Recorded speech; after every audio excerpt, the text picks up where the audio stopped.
गदा भीमाच्या डोक्यात पडायच्या आत भगवंत हजर.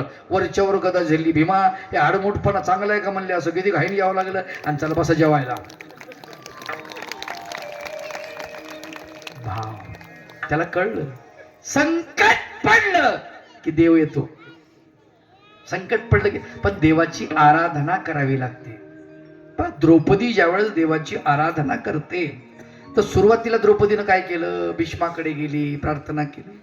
द्रोणाचार्याकडे गेली, प्रार्थना केली. करुणाकडे आशाळभूत नजरेनं पाहिलं. हा महायोद्धा आहे, मला वाचविल बाबा, याच्यातून सोडविल बाबा.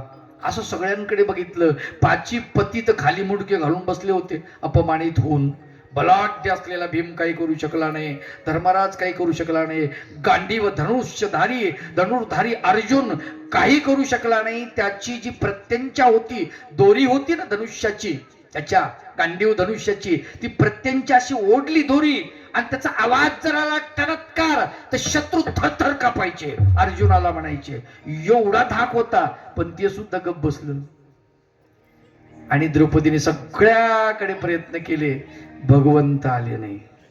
आणि जेव्हा देवाचा दावा सुरू केला, कोठे गुंतलासी द्वारके जराया, कोठे गुंतलासी द्वारके जराया, कोठे गुंतलासी द्वारके जराया, कोठे गुंतलासी द्वारके जराया,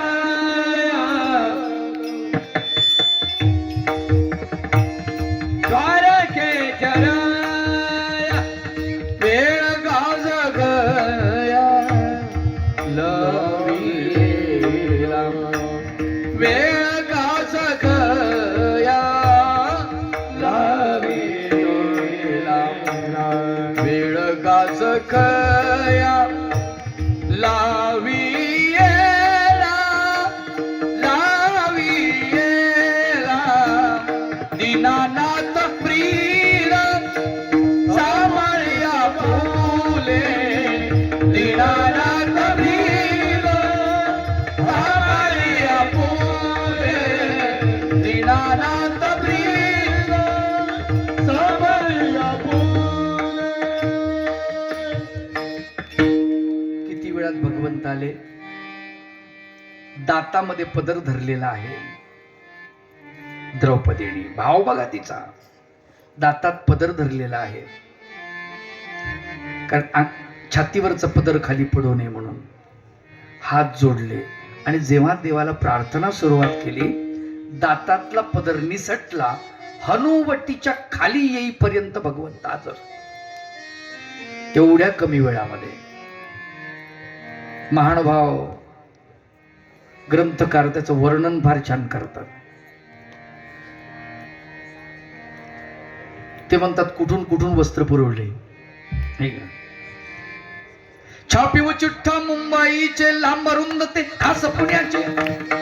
छापी व चिठ्ठा मुंबईचे, लांब रुंद ते खास पुण्याचे. जाडे बरडे मालेगावचे, जाडे बरडे मालेगावचे. गयपदरीचे धनवारीचे, गयपदरीचे धनवारीचे. सुंदर पातळ महेश्वराचे, इंदूरचे ते हिरवेगार. अहमदाबादचे पौष कुमार. सेला काजळी काश्मीरीचा हुद्देदार. जरी पदराचा एका होणी एक सवाई. कृष्णने सवी बहुचतुराई, सोडविता मग झाली गाई. पितांबर देखिला भगवा की दिसतो सर्वांना.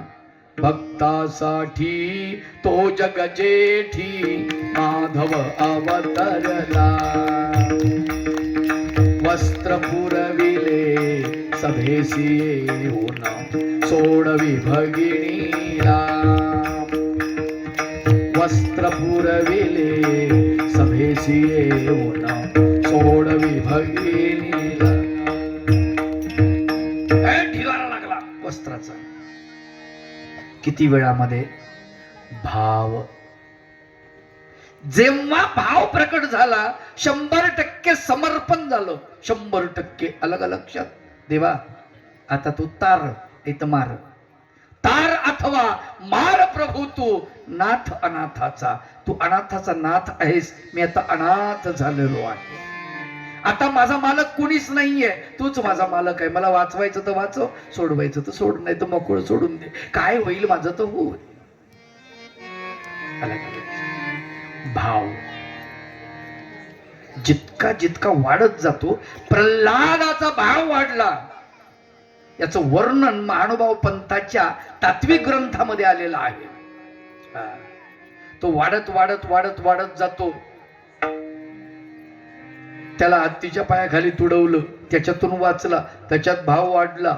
टेकड्यावरून खाली टाकलं, त्याच्यात तो वाचला, अधिक भाव वाढला. त्याची आत्या त्याला घेऊन बसली, होलिका अग्नीमध्ये. ती जळाली, तिचं नाव होलिका. अग्नी तिला काही करत नव्हतं, ती जळाली, हा वाचला, याचा भाव वाढला.